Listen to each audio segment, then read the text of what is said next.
శివాయ. మనం ఈరోజు పోలి పాడ్యమి గురించి తెలుసుకుందాం. పోలి పాడ్యమి, అసలు పోలి పాడ్యమి అంటే ఏంటి, ఇది ఎప్పుడు వస్తుంది, అసలు పోలి పాడ్యమి ప్రాధాన్యత ఏంటి, ఇప్పుడు మనం తెలుసుకుందాం. పోలి పాడ్యమి అనేది కార్తీక మాసం ఆఖరి రోజుల్లో వస్తుంది. కార్తీక మాసం 30 రోజులు కదండి. 30 రోజులు అయిపోయాక 31వ రోజు పోలి పాడ్యమి అని వస్తుంది. 2024 ఈ సంవత్సరం వచ్చేసి పోలి పాడ్యమి.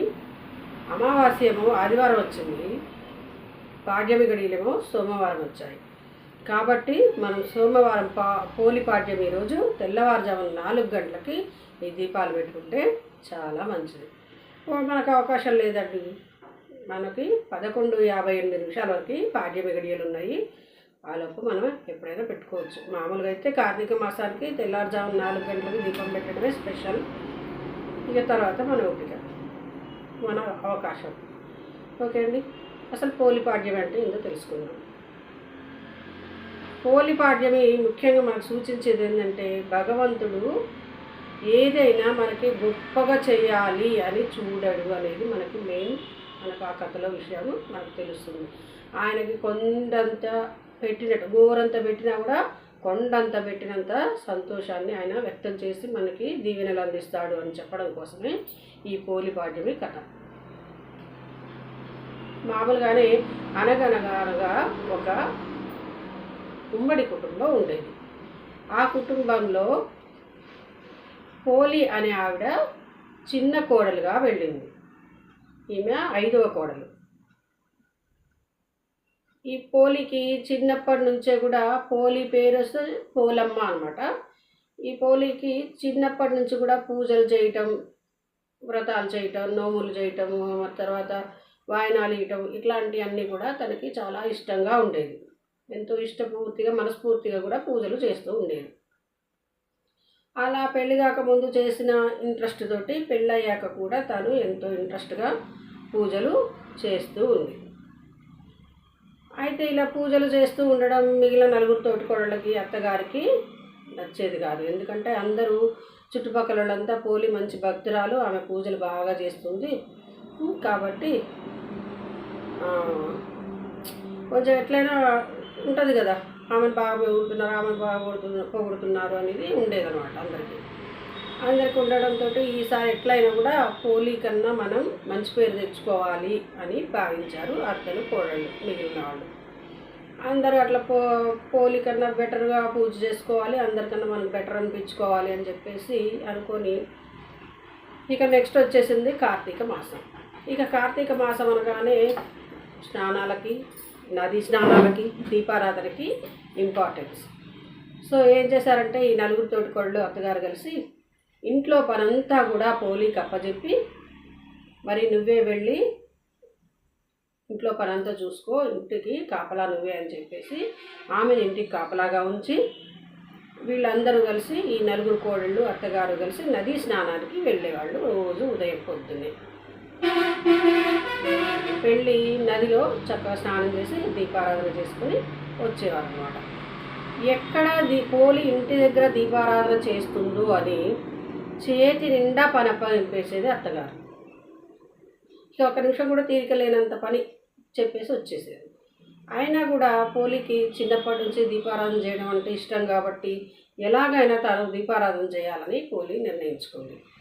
అత్తగారు వాళ్ళు వెళ్ళిపోగానే గబగబా పనులన్నీ పూర్తి చేసుకునేది. పూర్తి చేసుకొని అత్తగారు వాళ్ళు దూది ఒత్తుల కోసం దూది మొత్తం ఇట్లా గిల్లేసి గింజలు అక్కడ పెట్టేసి పోయేవాళ్ళు అనమాట. ఆ గింజలలో నుంచి అందులో ఇంత దీపావళం కొంచెం మిగులుతుంది కదండి, దూది అంటుకుని ఉంటుంది కదా, ఆ దూదినంతా కూడా చిన్నగా తీసుకొని ఒత్తిగా చేసుకొని నేతి కొవ్వానికి వచ్చే నెయ్యి, వెన్నె తీసి ఆ వెన్నెతోటి ఆమె దీపారాధన చేసుకునేది, ఆ ఒత్తికి ఆ వెన్నెని పూసి. అయితే ఇది ఎక్కడ అత్తగారు చూస్తారు అని చెప్పి ఆ దీపారాధన మీద ఒక గంప కూడా బోర్లించి ఉంచేది. అలా పోలి ఎట్లయితే 30 రోజుల పాటు తను చక్కగా పూజ చేసుకుంది. ఇక 30వ రోజు ఆఖరి రోజు ఇక ఆఖరి రోజు ఇవాళ కూడా అమావాస్య, 31వ రోజు అమావాస్య వచ్చింది. మరి ఈరోజు కూడా పోలి పూజ చేసుకోకుండా చూడాలి అని చెప్పేసి అత్తగారు ఇంకొంచెం ఎక్కువ పని చెప్పి కోడళ్ళని తీసుకొని వెళ్ళిపోయింది. సరే ఎప్పట్లాగానే కోడలు ఏం చేసింది, పోలి గబగబా పనులు పూర్తి చేసుకొని చక్కగా అలాగే ఎప్పట్లాగానే దీపారాధన చేసుకుంది.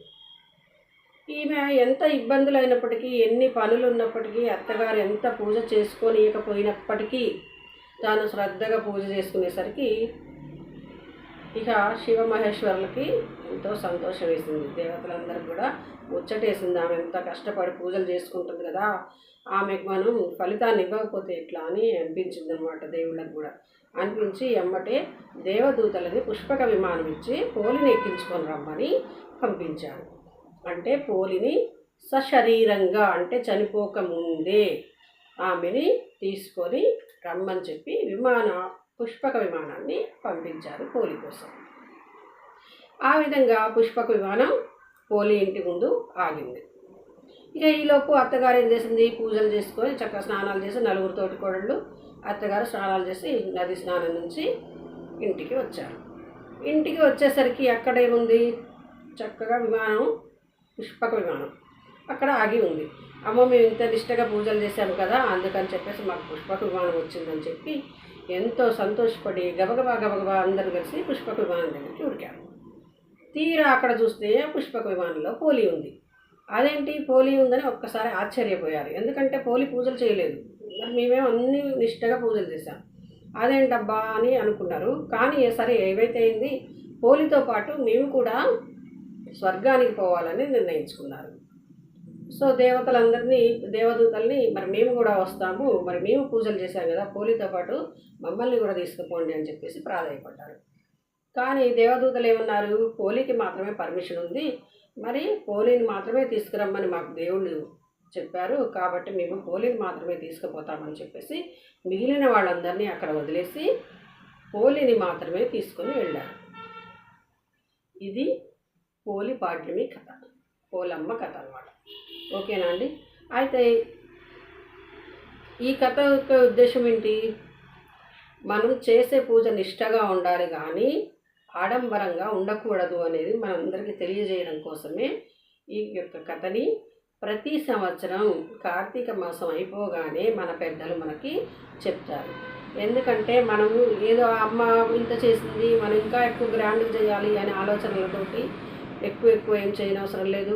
ఈ అమ్మ ఇక్కడికి పోయిందని మనం ఇంకో చోటికి పోదామని, ఇంతకన్నా ఎక్కువ ఊరు పోదాం, ఇంకెంత ఖర్చు చేసి పెట్టుకోదాము, అక్కడ స్నానాలు చేద్దాం, ఇక్కడ చేద్దాము అనే ఆడంబరాలకు పోకుండా మనకు అందుబాటులో ఉన్నంతలోనే మనం చక్కగా భక్తితోటి పూజ చేసుకోవాలి. కానీ ఆడంబరంతో పూజ చేయాల్సిన అవసరం లేదు అని మనకి చెప్పడం కోసమే మన పెద్దలు మనకి ఈ కథని చెప్తూ, పోలి ఎలా అయితే స్వర్గాన్ని అందుకుందో మనం కూడా అంత నిష్టగా పూజలు చేసి మనం కూడా స్వర్గలోక ప్రాప్తిని పొందాలని చెప్పి మనకి పెద్దలు ప్రతి సంవత్సరం ఈ కథ చెప్తున్నారు ఫ్రెండ్స్. అలాగే మన పిల్లలకి మనము చెప్దాం ఫ్రెండ్స్. చక్కగా వీలైనంత నిష్టగా ఈ పూజలు చేసుకుందాం.